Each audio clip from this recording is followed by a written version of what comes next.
Okay, so this is a quick tutorial on Musical Form 101 in Ableton Live, and there's really two purposes to this particular project. One is so that we can have a initial discussion about the idea of verses, choruses, and ultimately bridges in song structure and how all those can work together. And for what it's worth, there's actually a connection in the formal structure to sonata allegro form from the classical world, but we'll get to that in more detail in class another time. But what I want to show you right now is basically this concept of deciding which section would work for which purpose. We've been talking already in class about the idea of verses and choruses and bridges, and what you have here in this set are three very simple little clips. They're all 2 measures each. They're up here under where it's marked grand piano, and this is the first one here. I'll play it for you. Fairly straightforward. It's a very simple chord progression. It's just 2 bars it's going to go over. You'll notice that I actually have the chord progression itself here, so that if you want to add your own parts to it, you know what chords are being played.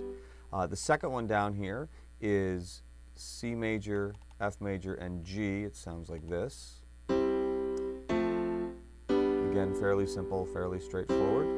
And then the third one is A minor, G, and F, and then G again. It sounds like this.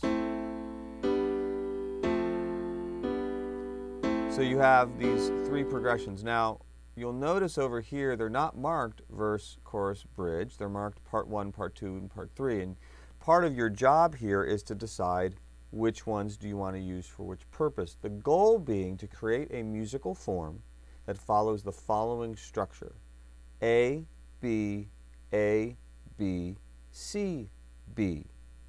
So maybe part 1 is A for you, maybe part 2 is A for you. 3 could be A. In fact, they could be whatever combination and whatever way you want to make these work. But the point is, you're going to select 1 for each part, and then you're going to perform it in Ableton.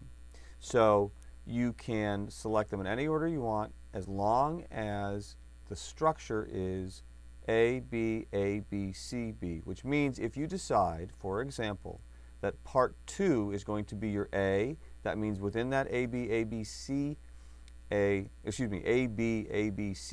structure, every time there's an A, you have to have 2 playing.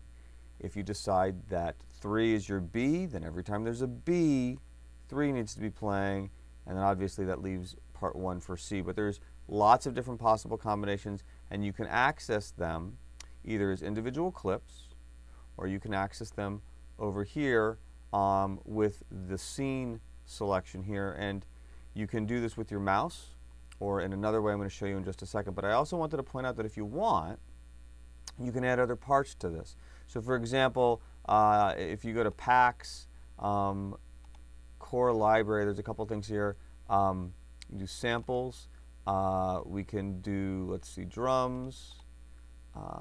Actually, let's not do drums. Let's do clips. And we can do breaks and steps if you want.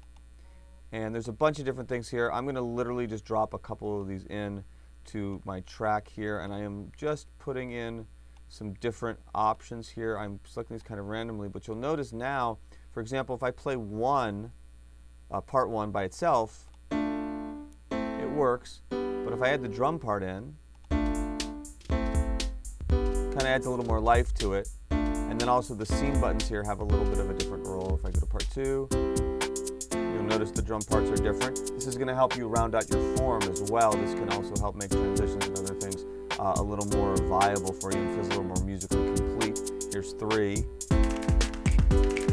A little busy in the drum part. I'm not sure I entirely like that or not. But the point is I've got the main chord progression going. I now have a drum beat. I can move them around, as we've talked about before. The fact of the matter is I don't actually even have to use more than 1. If I want, I could just take this first one and I can copy it into all of the slots if I want, and now each time the drum part is the same.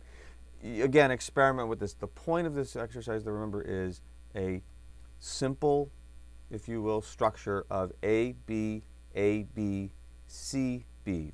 Verse, chorus, bridge, chorus. This is the most commonly used formal structure in pretty much everything that's been commercially released for the last many, many decades. So we are recreating a verse, chorus, bridge, chorus structure using these 3 basic chord progressions in whatever order that you would like. You can add parts to it. If you want to add an intro, you certainly could. You can add an outro, you could add solos, you can add additional verses, but the core root element needs to come down to verse, chorus, bridge, chorus. So be very careful of that, all right? Okay, so I wanted to show you one other way that you can access things and actually introduce you to a really powerful feature of Live, and it's called mapping. And we can do it 2 different ways. One way is that we can use our computer keyboard to trigger different things. We've already done a little bit of this with playing sounds and whatnot off of the middle row, but now what we can actually do with mapping is we can assign any one of these keys to pretty much any function. The way you do this is, first off, I'm going to have you take and turn off the little piano key here. You may want to turn it on later, but it limits the number of keys you have as an option, because when it's selected, this middle row is going to want to trigger sounds, and that can create some weird effects if you're not expecting that to happen when you press a button and you think one thing's going to happen and you actually get something else. So for now, we're going to turn this off, and then we're going to press the key right next to it that actually says key. You'll notice all of these things that are in orange. Anything on the screen that is in orange, I can assign to any key I want from my computer keyboard. You'll notice 3 of them are already assigned. I used the numeric keys 1, 2, and 3 up here to do scenes 1, part 1, 2, part 2, and 3, part 3. I can assign anything I want, but if I go back to, if I turn this off, the mapping for the keys mode off for a moment, when I press 1, watch what happens. When I want to change to 2, change to 2, change to 3, get the idea?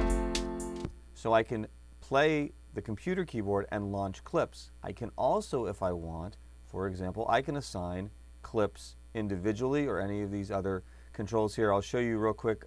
Here, I'll assign this mute button to, well, we'll just use the M key. We'll make that mute. And you'll notice an M just came up when I pressed it on the computer keyboard. An M came up on this particular mute button.